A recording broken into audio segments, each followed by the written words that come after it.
vraiment le Seigneur pour le travail qu'il fait au milieu de nous. Amen. Frère, la prière était là, dictée.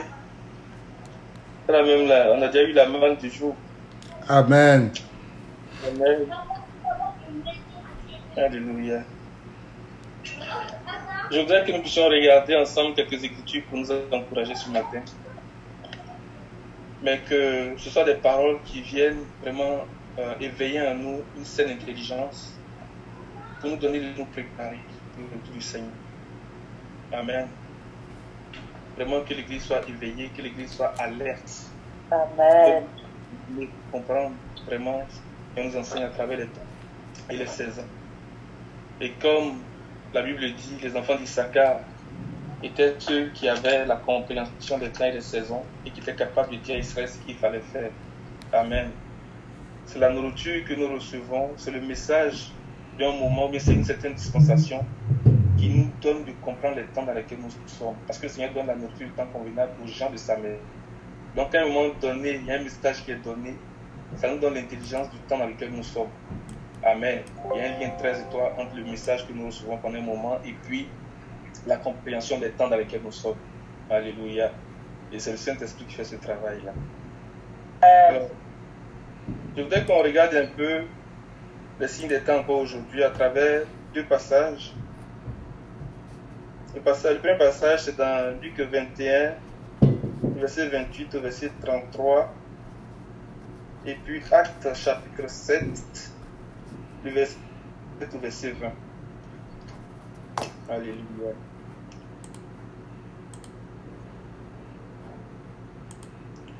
Je vais lire le premier passage dans Luc 21, du verset 28 au verset 33. Il dit, quand ces choses commenceront à arriver, redressez-vous et levez vos têtes, parce que votre délivrance est approche. Il a dit encore, il a dit une comparaison, voyez le figuier et tous les arbres. Dès qu'ils ont poussé, vous connaissez de vous-même, en regardant, que déjà l'été est proche. De même, quand vous verrez ces choses arriver, sachez que le royaume de Dieu est proche.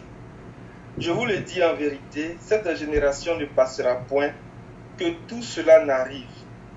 Le ciel et la terre passeront, mais mes paroles ne passeront point. Alléluia. Alors, c'est un peu comme une conclusion, je dirais partielle, des réponses que le Seigneur donnait lorsque la question lui a été adressée, au verset 7 dans Luc 21. Là. Il y a deux questions qui ressortent vraiment dans ce passage du Luc 21, verset 7.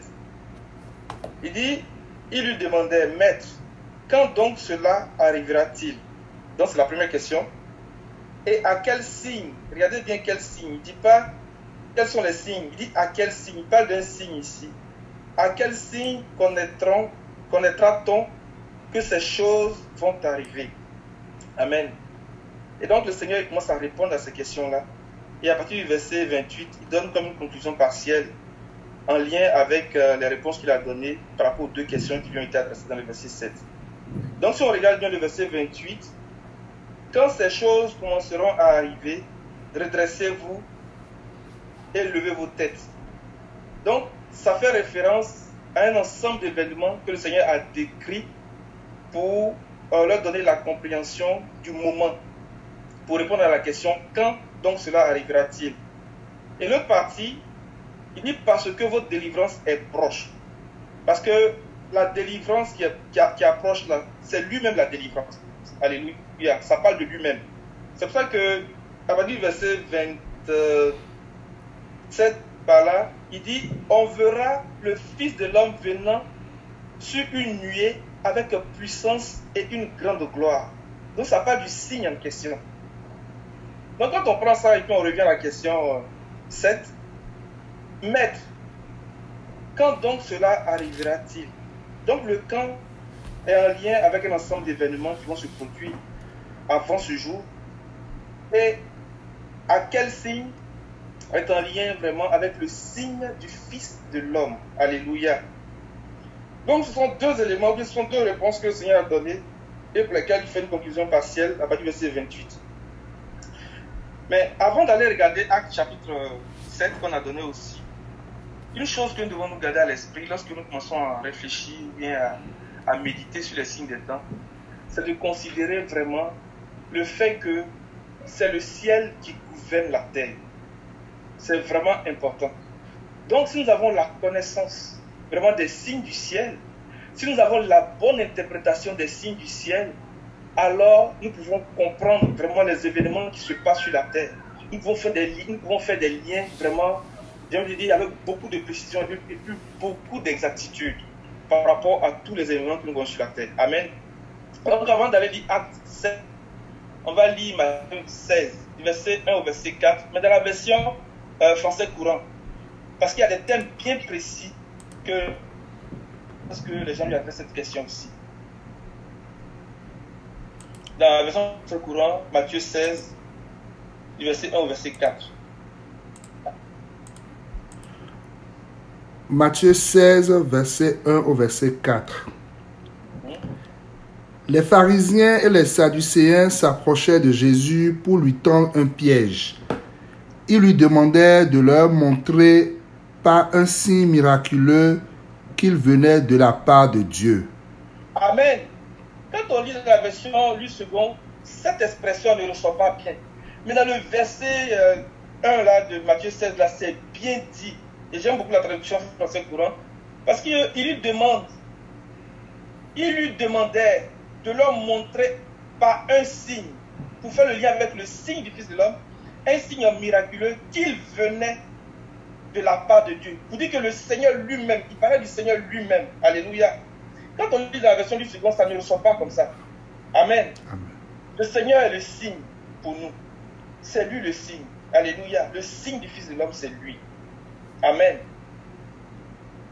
Donc ça fait un lien avec son second retour, qui va se faire en 3 phases. Alléluia. Continue la lecture, s'il te plaît, mon frère. Verset 2. Mais Jésus leur répondit en ces termes. Au coucher du soleil, vous dites, il va faire beau temps, car le ciel est rouge.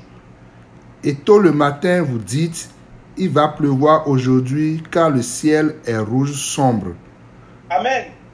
Et le Seigneur, il répond en faisant ressortir vraiment quelque chose de bien précis au sujet de l'aspect du ciel, qui va venir nous donner la compréhension de ce qui se passe sur la terre. Il dit au coucher du soleil. Alléluia. C'est vraiment important de souligner ce point-là. Au coucher du soleil, il y a quelque chose qui se passe. Donc, lorsque le soleil se couche, il y a vraiment quelque chose que nous devons comprendre à partir du coucher du soleil. Alléluia. Et il dit encore, et tôt le matin, ça parle du lever du soleil. Lorsque le soleil se lève, ça nous annonce quelque chose, ça nous parle de quelque chose. Donc, ces deux éléments-là sont vraiment capitaux pour nous donner la compréhension, pour nous donner la capacité d'interpréter les temps et les saisons. C'est ça qu'il va continuer, il va dire, mon frère. Vous savez interpréter les aspects du ciel, mais vous êtes incapable d'interpréter les signes qui concernent ces temps-ci. Amen. Donc la connaissance des temps et des saisons, ou bien l'interprétation des temps et des saisons, nous est donnée par l'interprétation de l'aspect du ciel. Mais à travers deux éléments, le coucher du soleil et puis aussi le lever du soleil. Mais il y a un autre élément qui nous parle des étoiles. Alléluia. Continue, finis la lecture. Verset 4. Les gens d'aujourd'hui qui sont mauvais et infidèles à Dieu réclament un signe miraculeux, mais aucun signe ne leur sera accordé si ce n'est celui de Jonas. Puis il les laissa et partit. Amen. Et au verset 4, il parle d'une génération. Donc quand on prend ça, Dieu vient dans Luc 21 qu'on a lu là, du verset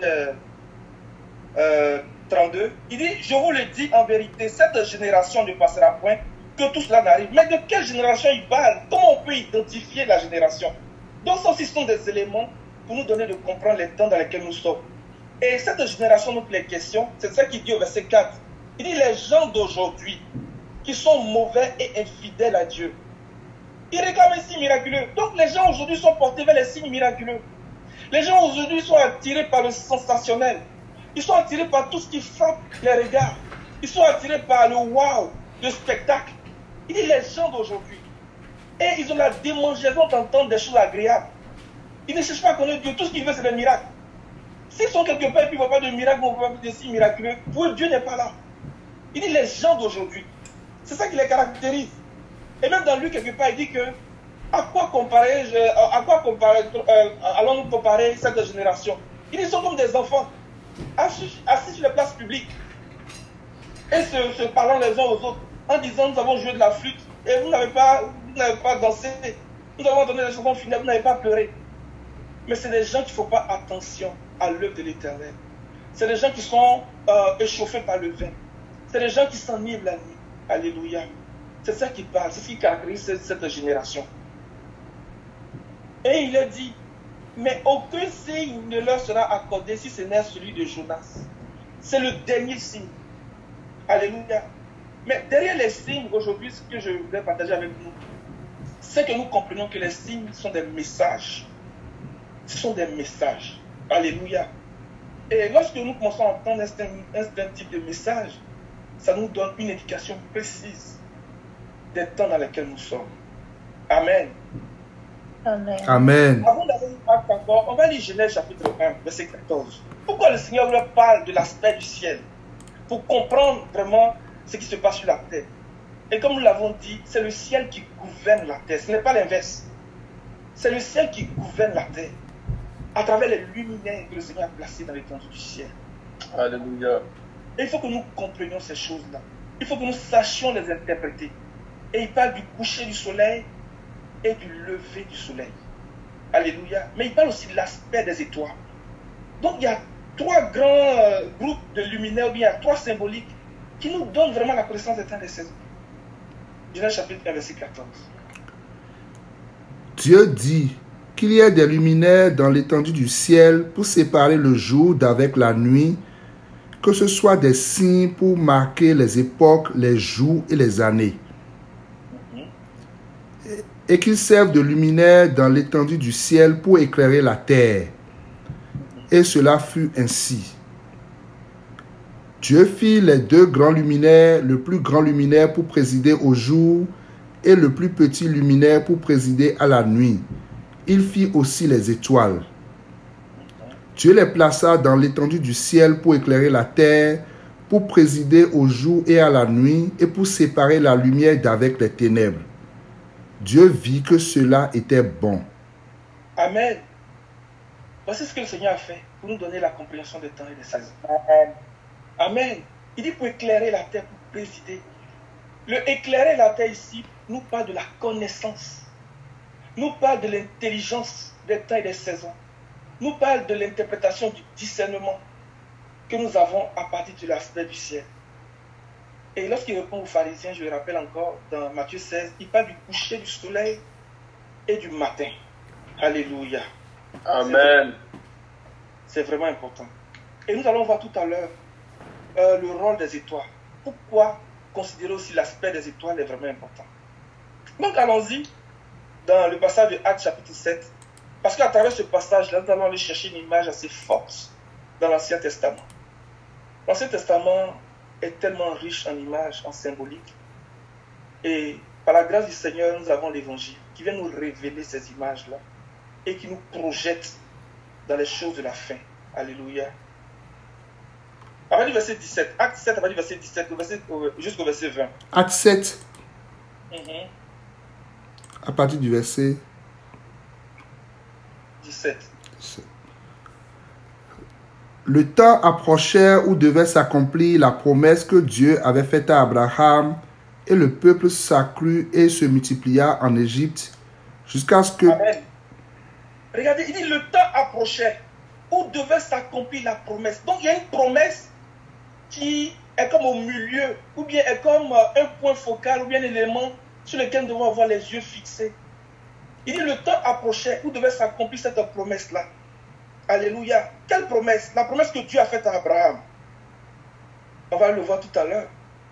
Et il dit, et le peuple s'accrut et se multiplia. Donc, le peuple qui s'est accru et s'est multiplié, là, c'est vraiment important. Parce que tout ça aussi, ça fait partie de la promesse que le Seigneur a faite à Abraham dans Genèse chapitre 15. Glory. Il a dit, sors, puis regarde les étoiles. Il dit que regarde les étoiles, si tu peux la compter. Alléluia. Continue la lecture, verset 18. jusqu'à ce que parut un autre roi qui n'avait pas connu Joseph. Alléluia. Jusqu'à ce que parut un autre roi. C'est la manifestation de la bête. C'est la manifestation des œuvres des ténèbres. Un autre roi qui n'avait pas connu Joseph, c'est vraiment important à considérer. Et ça nous donne une lecture, une interprétation de ce qui se passe. Verset 19. Ce roi, usant d'artifice contre notre race, maltraita nos pères au point de leur faire exposer leurs enfants pour qu'ils ne vécussent pas. À cette époque naquit Moïse, qui était beau aux yeux de Dieu. Il fut nourri 3 mois dans la maison de son père, et quand il eut été exposé, la fille de Pharaon le recueillit et l'éleva comme son fils. Amen. Mais on dit qu'à cette époque aussi, le temps où ça approchait, l'accomplissement de la promesse du Seigneur en faveur d'Abraham et de sa descendance, on dit à cette époque aussi, il y a la naissance de Moïse. Donc allons-y voir comment la naissance de Moïse s'inscrit vraiment dans l'accomplissement de la promesse que le Seigneur avait faite au patriarche. Et sa naissance elle-même est un message. La naissance de Moïse est riche en enseignement. Alléluia.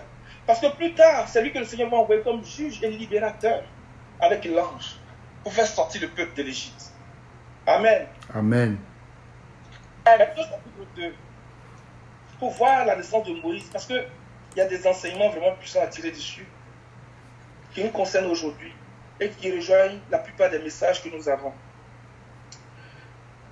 Du verset 1 au verset 10, mais on va pas lire tout le verset, tout ce passage-là. On va lire le verset 10. Mais je vous encourage à le lire aussi à la maison. Le verset 10, Exode chapitre 2.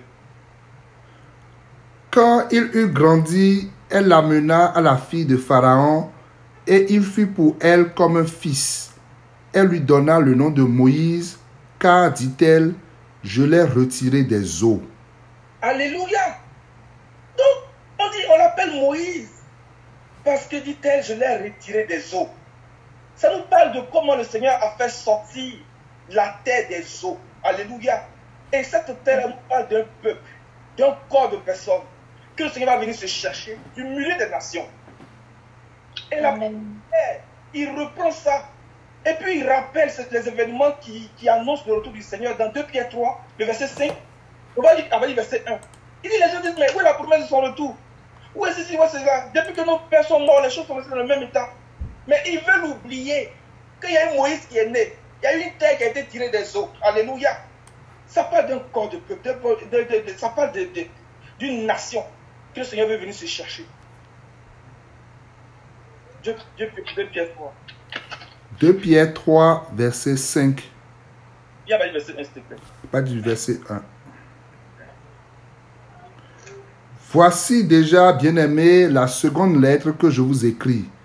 Dans l'une et dans l'autre, je cherche à éveiller par des avertissements votre saine intelligence, afin que vous vous souveniez des choses annoncées d'avance par les saints prophètes et du commandement du Seigneur et Sauveur, enseigné par vos apôtres, sachant avant tout que dans les derniers jours, il viendra des moqueurs avec leurs railleries, marchant selon leur propre convoitise et disant, où est la promesse de son avènement? Car depuis que les pères sont morts, tout demeure comme dès le commencement de la création. Verset 5. Ils veulent ignorer en effet que des cieux existèrent autrefois par la parole de Dieu, de même qu'une terre tirée de l'eau est formée au moyen de l'eau. Alléluia. Amen. Il parlait de Moïse. Il veut ignorer. Mais dans ce passage, il ne parle pas seulement de Moïse. Il parle aussi d'Enoch et de Noé. Il parle de Moïse et d'Aaron. Mais il parle de Jean-Baptiste et il parle du Seigneur lui-même. Alléluia. On va lire ça aussi dans la version Semeur, ce verset 5 là. Mais à travers la vie de Noé, on voit comment le Seigneur est venu se chercher un peuple.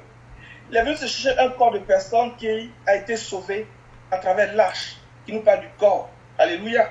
Qui nous parle de l'église. Donc, j'avais dit, les projecteurs sont focalisés, sont braqués sur l'église. Alléluia. Donc la naissance de Moïse même annonçait un message. Comment le Seigneur veut venir se chercher du milieu des nations un corps de personnes, un peuple. Mais pas n'importe quel peuple. Mais un peuple vraiment qui est appelé à régner hors. Un peuple qui est appelé hors d'eux. Alléluia. Israël va sortir de l'Égypte. Mais c'était une image de l'Église qui est appelée à régner hors d'eux. Hors de cette terre, hors de ce monde-là. Alléluia. L'Église a une vocation céleste. L'Église a un appel céleste. Alléluia. Vas-y, la version semaine, mon frère. 2 Pierre 3, verset 5. Mais il y a un fait que ces gens oublient délibérément. C'est que Dieu, par sa parole, a créé autrefois le ciel et la terre. Il a séparé la terre des eaux et il l'a rassemblée du milieu des eaux. Alléluia! Il a séparé la terre des eaux et il a rassemblé du milieu des eaux. Oh, que l'Église de Québec vraiment n'oublie pas ces paroles-là. Amen. Que le Seigneur réveille lui-même en nous une saine intelligence. Parce que le Seigneur est en train de faire un travail de séparation. Amen. Il est en train de faire un travail de rassemblement. Et le Seigneur est en train de faire un travail où il va venir sortir vraiment du milieu des peuples, du milieu des nations, un corps de personnes. Alléluia. Amen. Dans le temps de Moïse, nous voyons ces choses. Mais pour nous aujourd'hui, ce qui est important de retenir par rapport à ce que nous sommes en train de lire ici maintenant, c'est de considérer qu'il faut avoir la foi. Pourquoi? Parce que lorsque nous allons dans Hébreux chapitre 11, le Seigneur dit que c'est par la foi que nous comprenons que le monde a été formé par la parole de Dieu. Amen. Donc il faut que nous ayons la foi. Et parce que nous avons la foi dans la parole du Seigneur, il va nous avertir des choses qui vont arriver à travers la vie de Noé. On dit Noé, c'est par la foi qu'il a été divinement averti. Mais quand on regarde bien, l'esprit de la prophétie va venir nous montrer que même Enoch avait eu cette révélation de ce qui allait arriver au temps de Noé. Et il a marché dans la crainte, il a marché dans la sanctification et il a été enlevé, il a été pris et il ne fut plus là. Amen. Et Noé vient, le Seigneur nous montre comment vraiment sauver sa famille du déluge, sauver sa famille du jugement. Amen. En faisant l'arche, en travaillant à son salut. Que le Seigneur nous donne de comprendre ces choses-là. Amen. Et c'est ce que nous voyons au deuxième jour de la création. Lorsque le Seigneur a séparé les eaux qui sont au-dessus des eaux qui sont en dessous. Israël même a été sauvé à travers l'eau. À travers un baptême. Alléluia. Israël est passé par les eaux pour être sauvé. Et c'est comme ça qu'ils n'ont plus vu les Égyptiens. Avant de rentrer dans la terre promise, ils sont passés à travers le Jourdain. Ils ont été sauvés aussi à travers l'eau. À travers l'engagement d'une bonne conscience envers Dieu. Le travail de séparation, le Seigneur est en train de nous montrer depuis la création. Amen. Amen. Nous allons y revenir. Alors quand on repart dans Exode, chapitre 2, on va aller au verset 25. Pour faire le lien avec le passage de Actes 7 qu'on a lu là.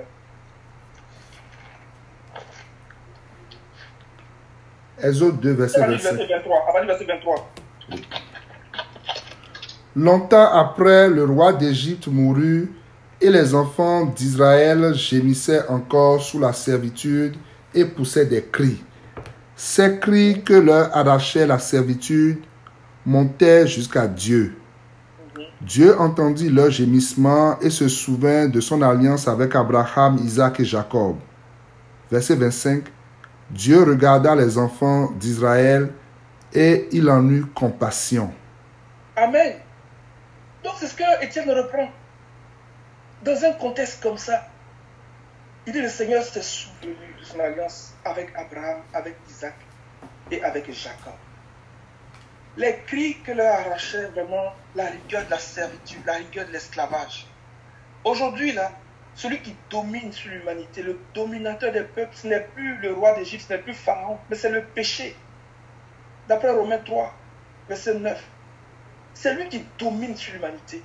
Et le péché vient avec vraiment ces expressions de mort. Donc, la maladie nous arrache des cris. La maladie, le cancer, le diabète, la folie, le coronavirus, toutes ces choses que nous voyons nous arrachent des cris. Mais aussi il y a les bêtes féroces qui nous arrachent des cris. Et même notre propre corps qui subit ces choses-là, ça nous arrache des cris. Et nous voulons nous séparer de ce corps-là, nous voulons délivrer de ce corps-là. Et nous gémissons. Nous crions. Alléluia. Amen. De Abraham, Isaac et Jacob. Et lorsque le Seigneur reprend ça, il dit, ne vous souvenez-vous pas de ce que le Seigneur a dit à Moïse lorsqu'il parlait d'Abraham, Isaac et Jacob. Il parlait de la résurrection des morts. Où nous allons expérimenter la rédemption totale de nos corps. Alléluia. Nous allons expérimenter la rédemption totale de nos corps. Où ce qui est mortel va être englouti par la vie. Et c'est pour ça que nous nous retrouvons, nous cherchons le Seigneur dans des moments de prière comme ceci. Alléluia. Mais lorsqu'on regarde bien ce qui est décrit, je fais une projection dans le chapitre 3 déjà, pour comme gagner un peu de temps. Lorsque nous regardons bien, on voit que c'était au milieu des cris, au milieu de la servitude, au milieu de l'esclavage, au milieu de la douleur, des souffrances. Et ça nous renvoie vraiment, les chers amis, quand on regarde par la grâce du Seigneur, ça nous renvoie dans le chapitre 12. On dit un grand signe paru dans le ciel. Pourquoi est-ce qu'on peut se projeter dans le chapitre 12? On va le voir tout à l'heure. On va lire d'abord le chapitre 12, du verset 1 au verset 5. Apocalypse 12, à partir du verset 1. Un grand signe parut dans le ciel. Une femme enveloppée du soleil, la lune sous ses pieds et une couronne de 12 étoiles sur sa tête. Amen. Nous voyons que les mêmes luminaires que le Seigneur a donnés dans Genèse chapitre 1, verset 14, pour nous donner le discernement des temps et des saisons, ou bien pour nous donner l'interprétation des temps et des saisons, et qui nous donne l'enseignement que ces luminaires-là président la terre, éclairent la terre, sont utilisés ici pour parler de quelque chose, pour parler d'une femme. Tu vas reprendre encore le verset 1. On dit c'est un grand signe. C'est vraiment un grand signe. Alléluia. Alléluia. Les luminaires sont des signes. Mais qu'est-ce que nous devons comprendre aujourd'hui à travers ces luminaires-là? On va le voir tout à l'heure. Reprends s'il te plaît jusqu'au verset 5. Un grand signe parut dans le ciel. Une femme enveloppée du soleil, la lune sous ses pieds et une couronne de 12 étoiles sur sa tête. Elle était enceinte et elle criait, étant en travail et dans les douleurs de l'enfantement. Dans les douleurs de l'enfantement, elle criait. Israël criait. Il gémissait dans l'esclavage. Comme nous aussi aujourd'hui, nous gémissons dans cette tente, dans ce corps de mort. Nous soupirons en nous-mêmes. Et nous prions à Dieu, Seigneur, viens nous délivrer, viens nous sauver, viens nous libérer de ce corps de mort. Parce que nous avons eu la compréhension de quelque chose. Nous avons compris qu'il y a une délivrance pour nous, qu'il y a une promesse qui a été faite au patriarche. Nous avons compris ça et nous soupirons nous-mêmes. Alléluia. Verset 3. Un autre signe parut encore dans le ciel, et voici, c'était un grand dragon rouge, ayant 7 têtes et 10 cornes, et sur ses têtes 7 diadèmes. Sa queue entraînait le tiers des étoiles du ciel et les jetait sur la terre. Nous pouvons faire le lien avec le roi d'Égypte, Pharaon. Alléluia. Qui oppressait Israël, comme Étienne l'a repris. À cette époque, parut un autre roi qui n'avait pas connu Joseph. Alléluia. Je ne vais pas te mettre là-dessus. Je veux que tu finisses la lecture d'abord. Verset 5. Vas-y. Le dragon se tint devant la femme qui allait enfanter afin de dévorer son enfant lorsqu'elle aurait enfanté. Verset 5. Elle enfanta un fils qui doit paître toutes les nations avec une verge de fer. Et son enfant fut enlevé vers Dieu et vers son trône. Alléluia. Le Seigneur voit Moïse. Il dit, va faire sortir du milieu de l'Égypte, mes enfants. Comme aujourd'hui le message nous est adressé pour dire que le Seigneur va venir se chercher un peu du milieu des nations. Mais pour nous les nations aujourd'hui, ce n'est pas seulement les nations que nous voyons, mais c'est aussi dans l'ensemble du corps de Christ. Alléluia. Il y a un peuple que le Seigneur vient se chercher. C'est le Fils mâle. Ce sont les vainqueurs. Alléluia. Alléluia. Amen. C'est ça que le Seigneur vient chercher. Une église sans tache, ni rite, ni rien de semblable, mais sainte et irrépréhensible. Au nom de Jésus. Avant de parler des luminaires dans cette parabole de Apocalypse chapitre 12, la question c'est mais pourquoi est-ce que à partir de l'histoire d'Israël, nous faisons le lien avec Apocalypse chapitre 12? Mais c'est de considérer l'alliance que le Seigneur a faite à Abraham. Parce qu'il dit qu'il s'est souvenu de son alliance. Dieu entendit leur gémissement et se souvint de son alliance avec Abraham, Isaac et Jacob. Donc, quand nous allons aller dans Genèse chapitre 15, nous allons comprendre pourquoi est-ce que nous faisons le lien avec Abraham chapitre 12. Parce que le Seigneur a dit à Abraham, sors et regarde le ciel. Sors et regarde le ciel. Allons-y, lisez ça un peu, les amis. C'est vraiment puissant.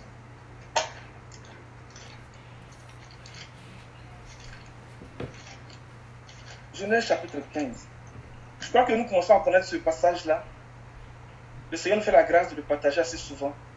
Amen. Parce qu'on n'a même pas besoin de l'explorer même à moitié. Alléluia. Allons-y, verset 1. Après ces événements, la parole de l'Éternel fut adressée à Abraham dans une vision et il dit, « Abraham, ne crains point, je suis ton bouclier et ta récompense sera très grande. » Abraham répondit, « Seigneur éternel, que me donneras-tu? Je m'en vais sans enfant et l'héritier de ma maison c'est Eliezer de Damas. » Et Abraham dit, « Voici, tu ne m'as pas donné de postérité, et celui qui est né dans ma maison sera mon héritier. » Alors la parole de l'Éternel lui fut adressée ainsi. « Ce n'est pas lui qui sera ton héritier, mais c'est celui qui sortira de tes entrailles qui sera ton héritier. » Et après l'avoir conduit dehors, il dit, « Regarde vers le ciel et compte les étoiles si tu peux les compter. » Et il lui dit, « Telle sera ta postérité. » Amen. Il dit, regarde les étoiles. Si tu peux les compter, telle sera ta postérité. Donc déjà, en partant, quand on prend vraiment cette parole du Seigneur et que nous venons dans Exode 2, Exode 3, nous faisons le lien que Israël est la postérité d'Abraham.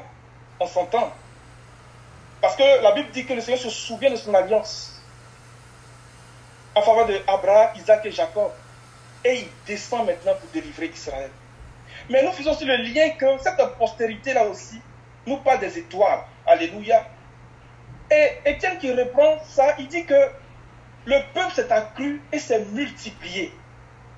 Donc, l'un des éléments que nous venons chercher à travers vraiment, je dis, l'interprétation des étoiles, il y a la multitude, il y a l'augmentation, il y a la puissance. Parce qu'en devenant nombreux, on devient puissant. Alléluia. Donc le Seigneur va augmenter vraiment la connaissance.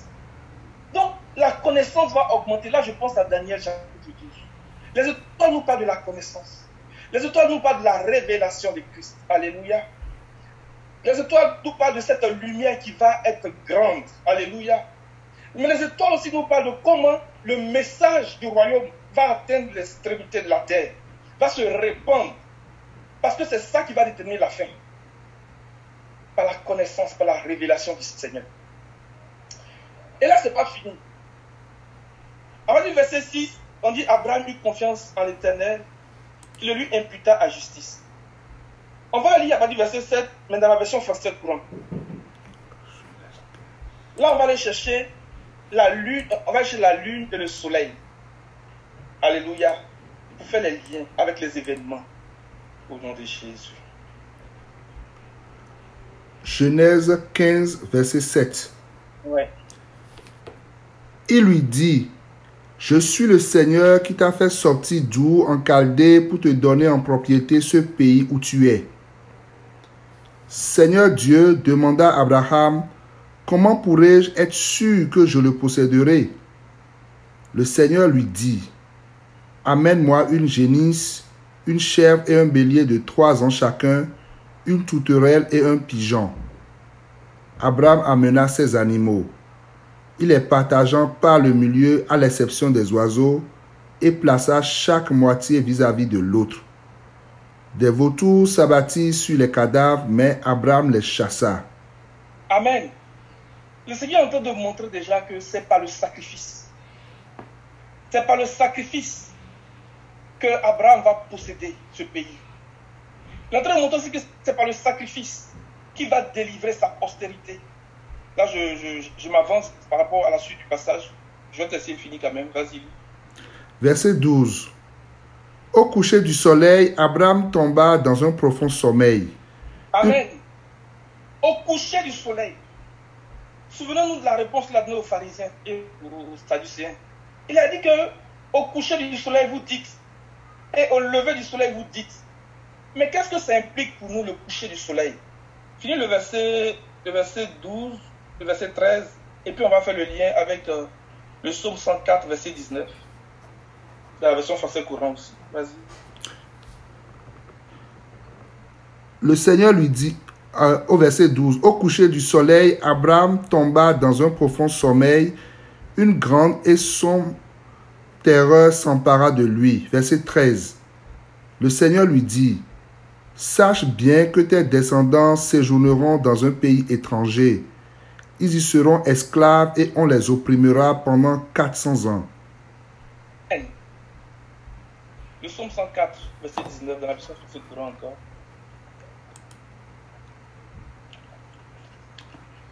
Le coucher du soleil, ça nous parle de quelque chose.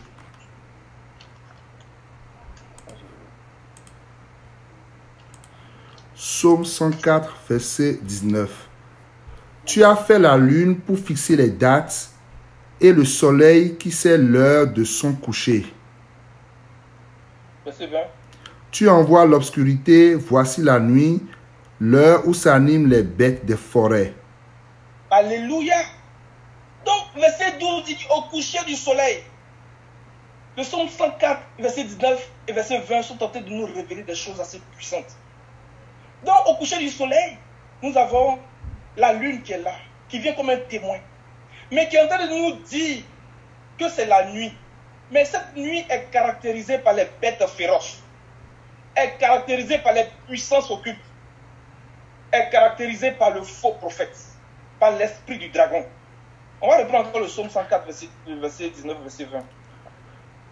Tu as fait la lune pour fixer les dates et le soleil qui sait l'heure de son coucher. Verset 20. Tu envoies l'obscurité, voici la nuit, l'heure où s'animent les bêtes des forêts. Il dit c'est l'heure où s'animent les bêtes des forêts. Ah, que le Seigneur nous donne de comprendre ces choses. Amen. L'heure où s'animent les bêtes des forêts. Il dit qu'il a donné un grand luminaire. Le soleil pour présider au jour et la lune pour présider à la nuit. Mais il dit la nuit est caractérisée par l'heure où s'animent les bêtes des forêts. Donc ce n'est pas pour rien que Abraham va être saisi d'une grande frayeur. Il y a un esprit qui s'est élevé en Égypte pendant que ses descendants étaient en Égypte. Mais il va avoir un esprit aussi qui va se manifester. Et il est déjà à l'œuvre. L'apôtre Paul dit qu'il est déjà à l'œuvre. Il est à l'œuvre. Donc ça vient marquer une période. Ça vient marquer un temps. Et ça vient nous parler vraiment de la lune. Parce que lorsque le soleil se couche, c'est la lune qui est là. Donc en regardant ça, nous savons que nous sommes dans le temps de la lune. Alléluia. Nous savons que nous sommes dans le temps de la nuit. Continue encore. Dans Genèse 15, verset 14, je pense. verset 14. Mais je jugerai la nation à laquelle ils seront asservis, et ils sortiront ensuite avec de grandes richesses. Toi, tu iras en paix vers tes pères, tu seras enterré après une heureuse vieillesse. À la 4e génération, ils reviendront ici, car l'iniquité des Amoréens n'est pas encore à son comble. Amen. Donc, la lune aussi nous parle vraiment de cette génération-là. Comme nous l'avons vu au début, il dit que cette génération ne passera pas, que ces événements s'accomplissent. C'est la génération où l'iniquité est à son compte. Ça nous parle de la nuit. Ça nous parle du péché, vraiment qui est à son compte. Des lois bizarres que les gens prennent aujourd'hui. Il y a des choses bizarres qui vont se passer, qui sont en train de se passer. Quand nous voyons ça, nous comprenons que la lune est en train de nous donner un message. La lune est en train de nous dire que les bêtes des forêts sont à l'œuvre. Alléluia. L'iniquité va atteindre son paroxysme. Mais faisons le lien entre le verset 12 et le verset 17 que mon frère va lire maintenant. Le verset 17. Quand le soleil fut couché, il y eut une obscurité profonde et voici, ce fut une fournaise fumante et des flammes passaient entre les animaux partagés. Amen. Mais qu'est-ce que ça veut dire? Abraham a fait un sacrifice. Et on ne nous dit pas qu'Abraham a mis le feu pour consumer les holocaustes. Mais on dit au coucher du soleil, dans ce temps de confusion, dans ce temps de noirceur, dans ce temps où les bêtes féroces sont à l'œuvre, dans ce temps où la lune est en train de nous parler de ce qui se passe dans la nuit, on dit que soudain, un brasier d'où s'échappaient flammes et fumée passait entre les moitiés d'animaux. Jérémie 34, à partir du verset 18, va nous dire ça. C'est quoi que le Seigneur peut nous dire ici? Donc il y a d'abord le sacrifice par lequel le Seigneur fait alliance avec nous, le psaume 50. Mais il y a aussi l'approbation. Il y a aussi le travail que le Seigneur fait par le Saint-Esprit. Alléluia. Amen. Jérémie 34. Verset 18. À partir du verset 17. Vas-y, à partir du verset 17, s'il te plaît. C'est pourquoi ainsi parle l'Éternel. Vous ne m'avez point obéi, et en publiant la liberté, chacun pour son frère, chacun pour son prochain. Voici, je publie contre vous, dit l'Éternel, la liberté de l'épée, de la peste et de la famine, et je vous rendrai un objet d'effroi pour tous les royaumes de la terre. Verset 18. Je livrerai les hommes qui ont violé mon alliance, qui n'ont pas observé mes conditions du pacte qu'ils avaient fait devant moi, en coupant un veau en deux et en passant entre ses morceaux. Alléluia. Ça ne pas du décret de libération. Quand on va dans la version seconde 21, le thème est tellement bien ressorti. Si je peux le dire ça maintenant. Il dit que le fait que le feu passe au milieu là, c'était le décret de libération. Donc le Seigneur est en train de nous montrer comment par le sacrifice en Égypte, il allait venir pour libérer Israël. Mais nous aussi, c'est par le sacrifice, par l'approbation du Saint-Esprit, que le Seigneur va venir nous délivrer de la puissance de l'esclavage, de la puissance de la corruption au nom de Jésus. Amen. Il y a un décret de libération que le Seigneur a prononcé pour l'Église. Il y a un décret de libération que le Seigneur a prononcé pour son ecclésia, appelé hors d'eux. Alléluia. Tous ceux qui ont fait alliance avec lui par le sacrifice. Le Seigneur proclame un décret de libération. Et ce matin, alors que nous entendons ces choses, si quelqu'un était saisi d'une forme d'esclavage, de péché, s'il y avait une personne qui dominait sur quelqu'un, oh, le décret de libération, qui est le moyen de la rédemption, le moyen de la libération qui se trouve en Jésus-Christ, nous a été donné.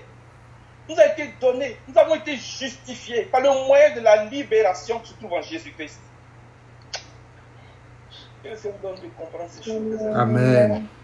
Abraham a partagé les animaux. Et il y a un feu qui est venu passer au milieu des animaux. Et le Seigneur nous enseigne à travers cette histoire de Jérémie que c'était le décret de libération. On va reprendre les deux versets dans la version seconde 21, s'il vous plaît. C'est pourquoi ainsi parle l'Éternel. Vous ne m'avez point obéi en publiant la liberté, chacun pour son frère, chacun pour son prochain. Donc, second 21. Second 21, s'il vous plaît. Verset 17. C'est pourquoi voici ce que dit l'Éternel. Vous ne m'avez pas obéi en proclamant chacun une réelle libération pour son frère, pour son prochain. Je vais donc proclamer un décret de libération pour vous, et ce, à l'intention de l'épée, de la peste et de la famine, déclare l'Éternel, et je ferai de vous une source de terreur pour tous les royaumes de la terre. Verset 18. Je livrerai les hommes qui ont violé mon alliance, qui n'ont pas respecté les termes de l'alliance qu'ils avaient conclue en ma présence, en coupant un veau en deux et en passant entre ses morceaux. Amen. Amen. Libération. Alléluia. Amen. On revient dans notre passage de Genèse 15. S'il te plaît, mon frère. Le verset 18 vient établir ces choses. Il dit que ce jour-là, Dieu a fait alliance avec Abraham. Et lui a dit, je vais te donner ce pays-là. Alléluia. Amen. Genèse 15, verset 18. Ce jour-là, l'Éternel fit alliance avec Abraham en disant, c'est à ta descendance que je donne ce pays, celui qui va du fleuve d'Égypte jusqu'au grand fleuve, jusqu'à l'Euphrate, le pays des Kéniens, des Kénisiens, des Cabdoniens, des Hittites, des Phérésiens, des Réphaïm, des Amoréens, des Cananéens, des Gigaziens et des Jébusiens. Amen. Amen. Amen. Amen. Amen. La Bible nous dit que le moment où devait s'accomplir cette promesse était arrivé. Et Moïse est né. Et le peuple avait grandi en Égypte, tellement puissant. Alléluia. Et à travers la naissance de Moïse, nous avons compris que le Seigneur est en train d'annoncer le fait qu'il venait se chercher un peuple du milieu des peuples, un peuple du milieu des nations. Mais c'était dans un contexte de douleur, de souffrance, d'oppression, où les cris montaient jusqu'à Dieu. Et à travers ces éléments, nous avons fait le lien avec Apocalypse chapitre 12. Alors, je voudrais parler un peu vraiment de cette parabole d'Apocalypse chapitre 12 là, le verset 1 particulièrement. Il dit un grand signe, non, si bien signe simplement, c'est pas bon. Un grand signe parut dans le ciel. Et puis il dit que c'était une femme. Donc la femme était un signe. Mais qu'est-ce que les signes, ou bien qu'est-ce que les luminaires nous enseignent? Nous avons dit que les luminaires nous parlent de messages, nous parlent d'enseignement. Et les messages sont un signe pour nous. Les messages sont des dispensations dans lesquelles le Seigneur veut nous donner l'interprétation des temps et des saisons. Avant d'aller regarder les luminaires, on va regarder ce que le Seigneur dit à Moïse dans Exode 4, à partir du verset 8. Lorsque le Seigneur a envoyé Moïse, il a dit quelque chose de bien précis. Si tu peux lui mettre dans la version 10 secondes. Exode 4, verset 8. S'ils ne te croient pas, dit l'Éternel, et n'écoutent pas la voix du premier signe, ils croiront à la voix du dernier signe. Alléluia. Le signe est une voix. Mais dans notre version, il dit au message. Je ne sais pas c'est laquelle des versions, je ne sais pas. Peut-être. Second 21, regarde la seconde 21, s'il te plaît. Ok. Exode 4. 4, verset 8. Oui, l'Éternel dit, s'ils ne te croient pas et n'écoutent pas le message du premier signe, ils croiront à celui du dernier signe. Alléluia. S'ils ne croient pas, ils n'écoutent pas le message du premier signe. Donc, les luminaires nous donnent des messages. Et ces messages sont pour nous des signes. Alléluia. Ce sont pour nous des signes. Alors, quand on prend ça, cette définition de ce que Dieu nous donne à travers le message, bien les signes des luminaires, et qu'on va dans le chapitre 12, on se demande alors, quel est le message des étoiles? Quel est le message du soleil? Quel est le message de la lune? On a déjà vu un peu le message de la lune, mais il y a encore d'autres choses qu'on va établir. Mais quel est le message de cette femme-là même qui est elle-même un signe? Alléluia. Genèse 37. Notre patriarche Jacob nous a donné vraiment une interprétation assez puissante qu'il nous faut considérer pour venir saisir les signes des temps.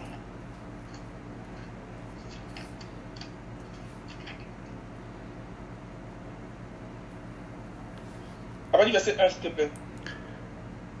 Jacob demeura dans le pays de Canaan où avait séjourné son père. Voici la postérité de Jacob. Joseph, âgé de 17 ans, faisait paître le troupeau avec ses frères. Cet enfant était auprès des fils de Bilha et des fils de Zipla, femme de son père. Et Joseph rapportait à leur père leurs mauvais propos. Israël aimait Joseph plus que tous ses autres fils, parce qu'il avait eu dans sa vieillesse, et il lui fit une tunique de plusieurs couleurs. Ses frères virent que leur père l'aimait plus que tous, et il le prit en haine. Il ne pouvait lui parler avec amitié. Joseph eut un songe et il le raconta à ses frères qui le haïrent encore davantage. Il leur dit, « Écoutez donc ce songe que j'ai eu. Nous étions alliés des gerbes au milieu des champs, et voici, ma gerbe se leva et se tint debout, et vos gerbes l'entourèrent et se prosternèrent devant elle. » Ses frères lui dirent, « est-ce que tu régneras sur nous? Est-ce que tu nous gouverneras? Et il le haït encore davantage à cause de ses songes et à cause de ses paroles. Il eut encore un autre songe et il le raconta à ses frères. Il dit, j'ai eu encore un songe et voici, le soleil, la lune et 11 étoiles se prosternaient devant moi. Il le raconta à son père et à ses frères. Son père le réprimanda et lui dit, que signifie ce songe que tu as eu? Faut-il que nous venions, moi, ta mère et tes frères, nous prosterner en terre devant toi? Ses frères eurent de l'envie contre lui, mais son père garda le souvenir de ces choses. Alléluia. Amen. Comme nous le disons souvent, ça ne veut pas dire que son père était rancunier. Ça veut dire qu'il en a fait l'objet de ses investigations et de ses recherches. Alléluia. Amen. Amen. Pour investiguer et faire des recherches que par l'esprit de la prophétie. L'esprit de Christ qui était en eux. 1 Pierre 1. On va lire ça pour établir ça. C'est pour ça que lorsque nous considérons les signes des temps, nous prions que l'esprit de la prophétie nous conduise. L'esprit de la prophétie nous donne de sonder ces choses-là. Donc on dit Jacob a gardé ces choses dans son cœur, il n'était pas rancunier.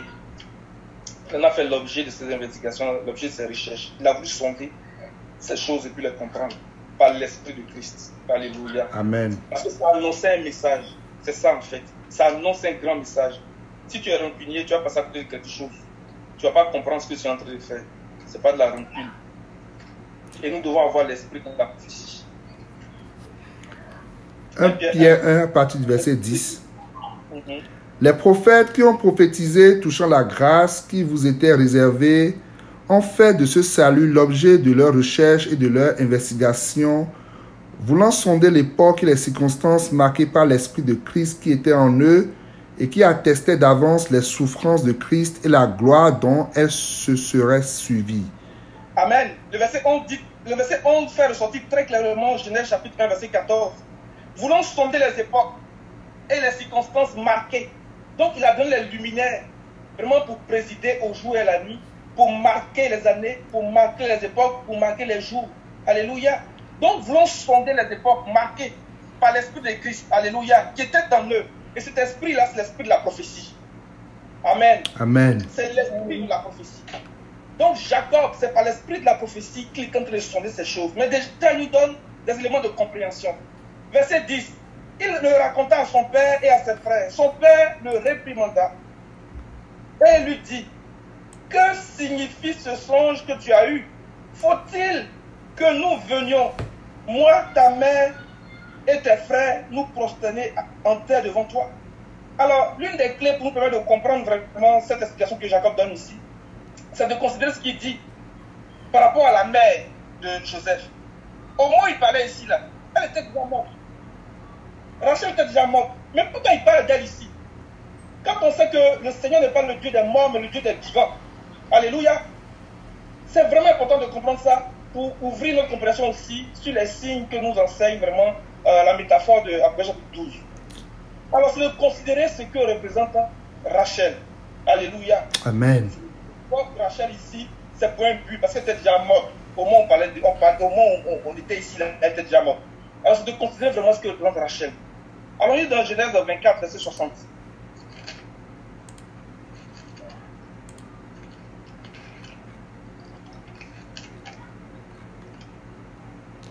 Genèse 24, verset 60. Ouais. Il bénit Rebecca et lui dit, ô notre sœur, puisses-tu devenir des milliers de myriades et que ta postérité possède la porte de ses ennemis. Alléluia.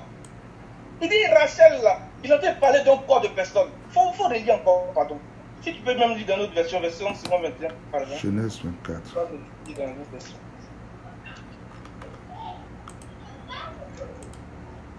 Genèse 24, verset 60. Il bénit Rebecca et lui dit, toi qui es notre sœur, deviens l'ancêtre de millions de personnes et que ta descendance possède les villes de ses ennemis. Alléluia.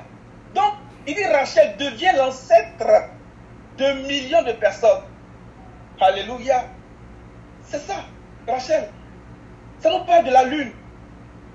Parce que le soleil nous parle de l'époux. Et la lune nous parle de l'épouse. Nous parle de la maman de Joseph dans l'explication que Jacob nous donne. Mais il devient l'ancêtre de millions de personnes. Mais regardez encore ce passage-là. Et faisons le lien avec Genèse 17, à partir du verset 15. Verset 15, verset 16. Je vais lire rapidement, parce que le temps est en train de courir. Parlons de Sarah. Dieu dit à Abraham, tu ne donneras plus à Saraï, ta femme, le nom de Saraï, mais son nom sera Sarah. Je la bénirai et je te donnerai d'elle un fils. Je la bénirai et elle deviendra des nations. Des rois de peuples sortiront d'elle. Alléluia. Des rois de peuples sortiront d'elle. Donc à travers les étoiles, à travers le soleil, la lune, je suis en train de parler de quelque chose. Il est en train de faire le zoom sur un corps de personne. J'insiste beaucoup là-dessus. Le Seigneur est en train de zoomer sur quelque chose qui concerne la promesse qu'il a faite à Abraham depuis le début. C'est une promesse. Il parle d'un peuple. La même bénédiction qui a été prononcée en faveur de Rachel est dite au sujet vraiment de Sarah. Et même quand on considère la vie d'Israël lui-même, on va voir que le Seigneur va renouveler cette bénédiction-là. Notamment dans Genèse chapitre 35, lorsqu'il est en train de fuir le pays de Sichem, le Seigneur va se révéler à lui, puis il va lui faire encore cette même promesse. Il va lui rappeler, du moins, parce qu'il lui avait fait cette promesse-là quand il fuyait Esaü. Il lui avait dit que tu vas devenir une multitude de nations. C'est la même bénédiction.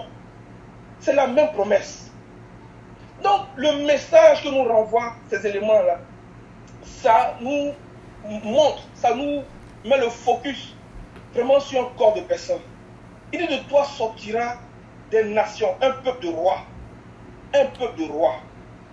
Alléluia. Amen. Regardons, pour ne pas trop m'étaler là, on va lire un peu dans le psaume 19, dans la version française courante. Et puis on va lire le psaume 89, verset 37. Donc c'est le message. Mais ce message, vraiment, a trois grands axes qui nous parlent des étoiles. Et nous savons ce que Daniel nous dit par rapport aux étoiles, on pourra le lire. Qui nous parle de la justice à travers le soleil, le Seigneur de notre justice. Alléluia. Et qui nous vraiment des temps vraiment difficiles. Et ces choses-là, l'Église doit les avoir. Et ça fait partie vraiment de tout ce qui est dans cette alliance. Ça fait partie des messages qui sont dans l'alliance que le Seigneur a faite avec Abraham, Isaac et Jacob. Alléluia. Le psaume 19. Psaume 19, ok, à partir du verset. À partir du verset 1. Du répertoire du chef de chorale, psaume appartenant au recueil de David. Le ciel proclame la gloire de Dieu. La voûte étoilée révèle ce qu'il a fait. La voûte étoilée, ça nous parle de l'étendue du ciel. Là où il y a les luminaires. Ils sont en train de dire quelque chose. Et regardez ce que le psalmiste va dire. Chaque jour en parle au jour suivant et chaque nuit l'annonce à celle qui la suit. Ce n'est pas un discours, ce ne sont pas des mots, l'oreille n'entend aucun son. Mais leur message parcourt la terre entière, leur langage est perçu jusqu'au bout du monde. Alléluia. C'est un message.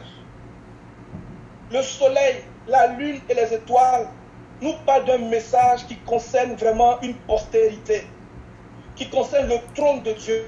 Alléluia. Qui concerne une descendance qui va hériter, qui va rentrer dans la gloire.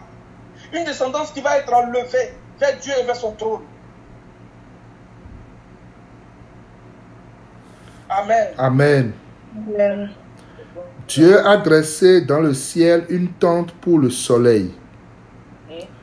Verset 6. Le matin, celui-ci paraît tel un jeune marié qui sort de sa chambre, un champignon tout heureux de prendre son élan. Alléluia. Il présente le soleil comme un marié. Alléluia. Il présente le soleil comme un époux. Ça nous parle du Seigneur. Le psaume 84, verset 12. Il dit que le Seigneur est un soleil et un bouclier. Il y a beaucoup de passages qui parlent. Le soleil dit qu'il est l'époux. Psaume 84, verset 12. Voici les titres du Seigneur, soleil et bouclier. Ce qui distingue Dieu, c'est la bienveillance et la gloire. Alléluia, voici les titres du Seigneur. On peut chercher notre version, peut-être 8 secondes.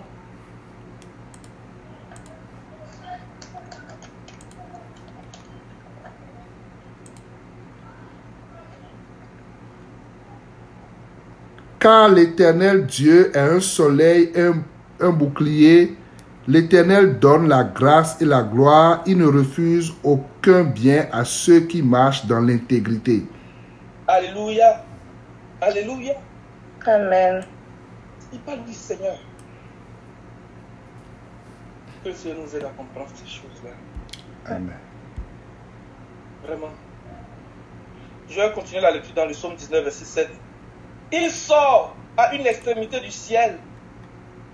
Son tour le mène à l'autre extrémité. Quand dit le signe du Fils de l'homme parcourt tout le ciel, de l'est à l'ouest. C'est de ça qu'il est en train de parler. C'est un message. C'est un message qui va nous faire rentrer dans la révélation du Seigneur. C'est un message qui va nous faire rentrer dans la révélation du Seigneur. Et qui va nous donner des temps. Qui va nous donner de comprendre les temps. Qui va nous donner de comprendre les saisons. On va aller maintenant dans le psaume 89, verset 37.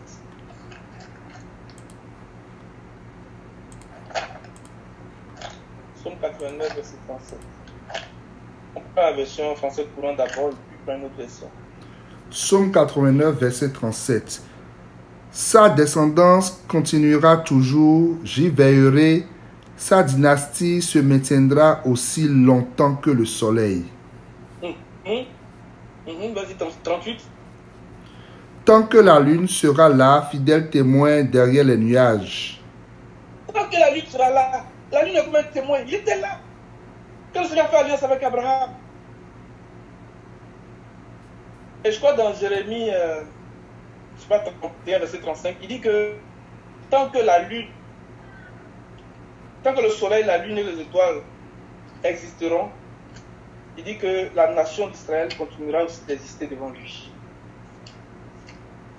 Laissez-moi retourner rapidement ce passage-là.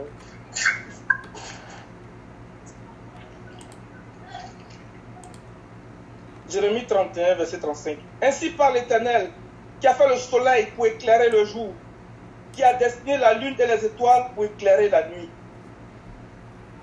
qui soulève la mer et fait mugir ses flots, lui dont le nom est l'Éternel des armées. Verset 36.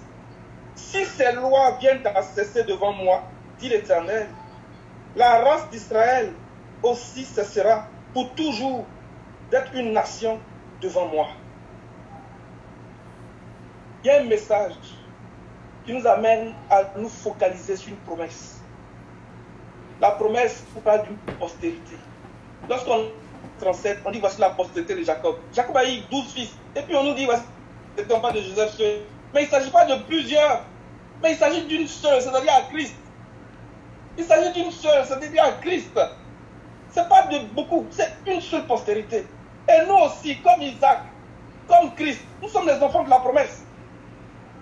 Et le Seigneur nous amène à rentrer dans cette promesse-là. Pourquoi? Parce que nous avons un appel, mais qui est céleste.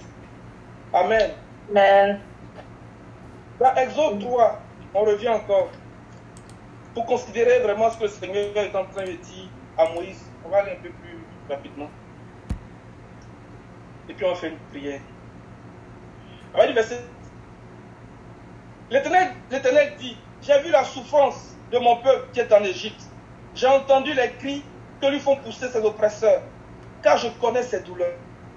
Je suis descendu pour le délivrer de la main des Égyptiens et pour le faire monter de ce pays, d'un bon et vaste pays. Dans le pays où coule le lait et le miel, dans le pays qu'habitent les Cananéens, les Hétiens, les Amoréens, les Phéréziens, les Hiviens et les Jébusiens. Voici, les cris d'Israël sont venus jusqu'à moi. J'ai vu l'oppression que leur font souffrir les Égyptiens. Maintenant, va, je t'enverrai auprès de Pharaon et tu feras sortir d'Égypte mon peuple, les enfants d'Israël. Voici la mission de Moïse. Tirer un peuple du milieu des nations. Venir se chercher un peuple du milieu des nations. Pour Israël dans la chair, c'est un appel terrestre. Mais pour nous qui sommes l'église du Seigneur, c'est un appel céleste. Amen. Ça prend tout le sens de la définition qui est l'église en grec. Ecclésia, appelé hors d'eux, appelé à régner dans le ciel. Alléluia. C'est notre appel, les amis. C'est notre appel. C'est pour ça que Abdel chapitre 12 va dire quoi? Lorsqu'il a donné naissance à ce fils mâle-là, il était enlevé vers Dieu et vers son trône. C'est notre appel. C'est notre vocation. Nous sommes l'église du Seigneur. Nous sommes l'ecclésia du Seigneur. Alléluia. Nous sommes l'ecclésia du Seigneur. Et c'est pour ça que David va nous dire de faire une prière. On va regarder encore les passages qu'on avait vus l'autre jour. Mais d'abord, Deutéronome 4, avec le verset 32. Moïse rappelle ces événements-là. Et puis faire sortir des choses vraiment puissantes. Il dit, il a rassemblé la terre du milieu des eaux et il a tiré du milieu des eaux. Alléluia. Amen. Le Seigneur va nous rassembler. Le Seigneur rassemble son corps. Il nous rassemble. Alléluia. Il nous rassemble par la puissance de la parole prophétique. Et il nous invite à rentrer dans l'arche. Il nous invite à rentrer dans le corps. De même que Noé est rentré dans l'arche, pour que cette séparation des eaux qui sont au-dessus, des eaux qui sont en dessous, n'ait pas eu d'effet sur Noé. Nous aussi, le Seigneur nous invite à rentrer dans le corps. Deutéronome 4. Verset 32. Interroge les temps anciens qui t'ont précédé depuis le jour où Dieu créa l'homme sur la terre et d'une extrémité du ciel à l'autre. Y eut-il jamais si grand événement et a-t-on jamais, oui, chose semblable? Je continue? Oui, vas-y, s'il te plaît. Fut-il jamais un peuple qui entendit la voix de Dieu parlant du milieu du feu, comme tu l'as entendu, et qui soit demeuré vivant? Fut-il jamais un Dieu qui essaya de venir prendre à lui une nation du milieu d'une nation par des épreuves, des signes, des miracles et des combats, à main forte et à bras étendus, et avec des prodiges de terreur, comme l'a fait pour vous l'Éternel, votre Dieu, en Égypte et sous vos yeux? Tu as été rendu témoin de ces choses, afin que tu reconnusses que l'Éternel est Dieu, qu'il n'y en a point d'autre. Alléluia. Verset 34. Fut-il jamais un Dieu qui essaie de venir prendre à lui une nation du milieu d'une nation par des épreuves, des signes, des miracles et des combats à main forte et à bras étendus et avec des prodiges de terreur comme l'a fait pour vous l'Éternel votre Dieu en Égypte sous vos yeux. Le Seigneur vient se chercher un peuple. Alléluia. Il vient prendre un peuple du milieu des nations. Et le travail a commencé par un travail de séparation. Il fallait qu'Israël se sépare de l'Égypte. L'Égypte, c'est le monde. Alléluia. Mais ce n'est pas fini. Il fallait que Israël apprenne à dépendre du Seigneur dans le désert. C'est notre niveau de séparation. Mais à travers ces différentes étapes, le Seigneur a fait beaucoup de choses. Le sacrifice de libération par la Pâque, la séparation des eaux de la mer Rouge. Amen. La rencontre sur la montagne de Sinaï, ce sont des choses qui nous parlent. Vraiment, ce sont des messages très forts, ce sont des signes. C'est pour ça que nous prions, nous disons, Seigneur, envoie les pluies de la première de l'arrière-saison. Alléluia. Mais il y a aussi un autre niveau de séparation avant de rentrer dans la terre promise. Quand on parle de séparation, on a entendu le message qui nous a dit sortez du milieu d'elle, sortez du milieu de Babylone. Pour parler vraiment de l'ensemble vraiment de cette confusion, de cette dénomination. Mais l'autre niveau de séparation que le Seigneur nous invite à faire, dans lequel le Seigneur nous invite à rentrer, c'est de rentrer dans la rédemption, la libération de notre corps. Parce qu'il compare vraiment ce corps de mort-là à la confusion qui est dans le monde, à la confusion qui est dans le système religieux, à la confusion qui est dans Babylone. C'est pour ça que dans 2 Corinthiens 6, avec le verset 14, il va montrer est-ce qu'il y a un lien entre le monde et l'église. Est-ce qu'il y a un lien? Tu peux lire s'il te plaît. Et puis il va dire séparez-vous d'eux. Mais au verset 1 du chapitre 7, il dit que achevez votre sanctification en nous séparant de tout ce qui fait votre corps et votre esprit. Amen. Nous nous rentrions dedans. C'est un autre niveau de séparation pour expérimenter vraiment cette puissance du Seigneur qui vient se chercher un peuple au milieu des nations.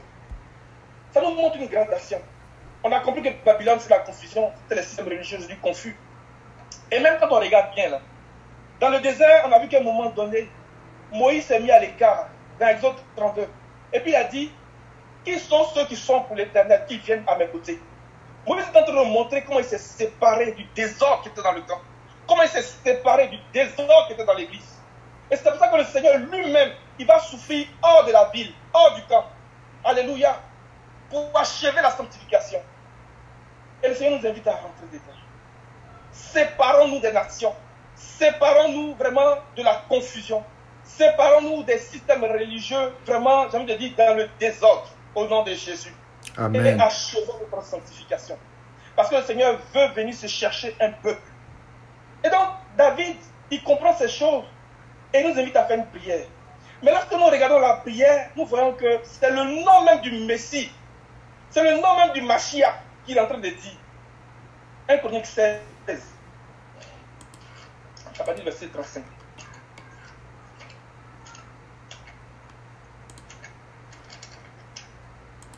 On a déjà lu ça, on va lire ça encore. 1 Chronique 16 à partir du verset 35. Dites, sauve-nous, Dieu de notre salut, rassemble-nous et retire-nous du milieu des nations, afin que nous célébrions ton saint nom et que nous mettions notre gloire à te louer. Amen. Mais c'est exactement ce que Moïse a fait. Le Seigneur lui a dit, va et rassemble le peuple. Va et rassemble les anciens d'Israël. Et tu vas leur donner deux signes, mais qui en réalité sont deux messages. Il dit, s'ils ne croient pas au message du premier signe, ils vont croire au message du dernier signe. Or, il ne leur sera donné aucun autre signe, si ce n'est celui de Jonas, le Ninivite. Jonas, le prophète. Le message de la rédemption, le message de la résurrection est le message du dernier signe. Alléluia. Le premier message, c'est le message de la foi. Amen. Amen. Après, le signe que Moïse a fait, c'était de jeter le bâton par terre et de le saisir par la main. C'est pour ça que dans Marc chapitre 16, à la fin, le Seigneur va dire, allez par tout le monde entier. Faites de toutes les nations des disciples. Celui qui croira et qui se fera baptiser sera sauvé. Alléluia. Et voici les signes qui accompagneront ceux qui auront cru. En mon nom, ils saisiront des serpents. Moïse a saisi le serpent. C'est la foi, le message de la foi. Et ce message va nous faire entrer dans la justification et qui nous permet de marcher dans cette justice du Seigneur jusqu'à ce que la pleine justice s'accomplisse et nous délivre de la mort. Amen. 1 Chronique 16, 35. Dites, sauve-nous, Dieu de notre salut. Sauve-nous du milieu des nations. Sauve-nous du milieu de nos angoisses, de nos détresses. Et, Seigneur, délivre-nous de la corruption, de la puissance de la corruption. Délivre-nous de la puissance de la mort. Sauve-nous. C'est pour ça que le Seigneur est présenté comme le Messie, le sauveur du monde. Amen. Tu es le Messie. Tu es le Messie, tu es le sauveur du monde. Et lorsque la révélation a été donnée à Zacharie, et même à Marie, et Zacharie va prophétiser après Alexandre Jean-Baptiste, il va dire que, on va lire, et puis je vais m'arrêter là.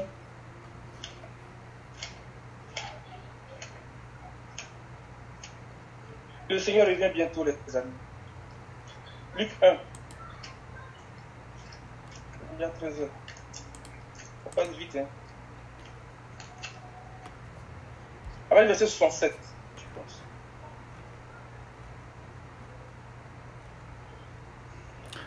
Zacharie, son père, fut rempli du Saint-Esprit et il prophétisa en ces mots.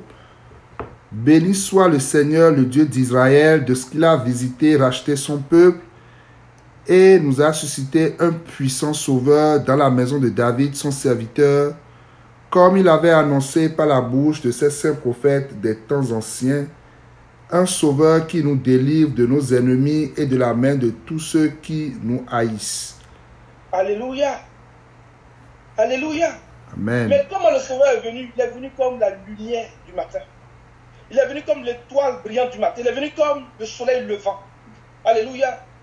Donc, lorsque le Seigneur est en train de parler dans Genèse chapitre 1, la Bible dit au commencement, vraiment, il y avait de l'abîme sur la surface de la terre. Et l'Esprit de Dieu se mouvait au-dessus des eaux. Et le Seigneur dit que la lumière soit. Il est en train d'annoncer la venue du Seigneur. C'est pour ça que l'apôtre Jean, parce qu'il a l'esprit de la prophétie, il va commencer à parler dans l'esprit des gens, il va dire qu'au commencement était la parole. Et la parole était Dieu, et la parole était avec Dieu. Et puis il parle de cette parole comme la lumière. Donc, ce que le Seigneur a dit dans Genèse chapitre 1 là, il est en train d'annoncer la venue du Seigneur. Et comment lorsqu'il allait venir, il allait venir faire un travail de séparation. Alléluia. Le deuxième jour, qui parle de la mort aussi du Seigneur. Mais le troisième jour, qui parle de sa résurrection. Alléluia. Comment, à travers sa résurrection, un corps de personne est né, un corps de personne est sorti. Alléluia. Et le quatrième jour, il parle de ceux qui sont assis dans les lieux célestes avec lui. Et le cinquième jour, il parle de comment l'évangile va atteindre les nations par le Saint-Esprit. Amen. Que le Seigneur nous aide, les amis. Amen. Que le Seigneur nous aide. Amen. Amen. Amen. Dites, sauve-nous. Dites, sauve-nous, Seigneur, et rassemble-nous du milieu des nations. Et lorsque tu es entré dans le temple, dans Matthieu 21, les enfants ont commencé à dire Hosanna au fils de David. Ça veut dire, Seigneur, sauve-nous. Hosanna au fils de... Alléluia. Amen. Que le Seigneur nous aide à Sauve-nous, Seigneur. Retire-nous. Là, on dit Hosanna. On va dire ça. Tu vas Amen. Amen. Matthieu 21.